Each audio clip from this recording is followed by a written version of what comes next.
Thank you very much, Michael. Yes, after 15 years as player and an interim manager, you've decided to say goodbye. Just explain the decision. Yeah, it's not been an easy one to make, to be honest. But I feel it's the right one. I'm content with my decision. I feel quite happy. I was meant to take some time off after I finished playing, and I promised the family that we'd have some time together, and it's never happened. And I think I've thrown myself into working here for so long that it just feels like it's the right time to step away. I mean, I'll be back around the place. I'm not disappearing, but yeah, it's just the right time. And what a way to finish! It's a perfect night, really. When did you make the decision? And it's your decision, correct? Not the club's decision. Nah, 100% my decision. Yeah, 100% my decision. Just over the last week, really, a little bit. It was creeping in, and I was conscious, and I respected the club, and I respected the new manager coming in, that I wanted to make the decision before I had any contact with him or spoke to him. There was no crossover whatsoever, and I thought it was the right thing to do for the club as much as for Ralph, and yeah, once I made the decision, that was final, and I was quite happy with that too. I mean, some people had said that Michael Carrick should have left with Ole Gunnar Solskjaer. Was that in your mind as well? Was that a factor in this decision?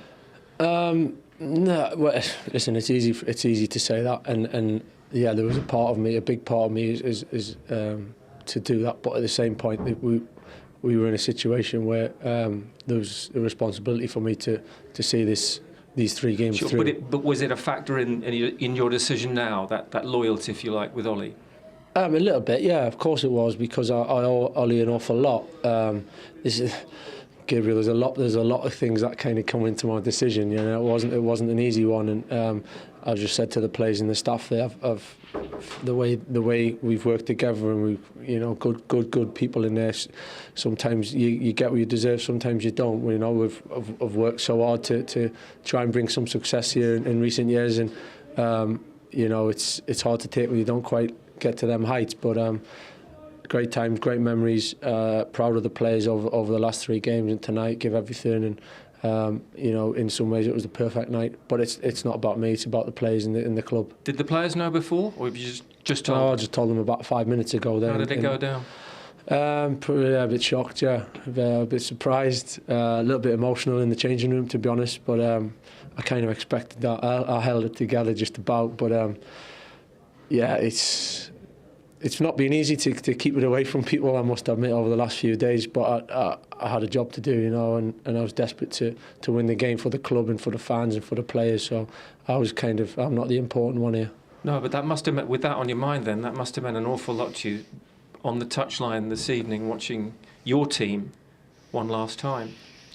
In some ways, yeah, but I kind of clicked into the zone of doing a job, focusing on the game, focusing on what type of changes do we need to make, how can we tweak it, who's coming on, and it probably wasn't. What a crazy goal that Arsenal scored. Yeah. At least I don't have to talk too much about that one now.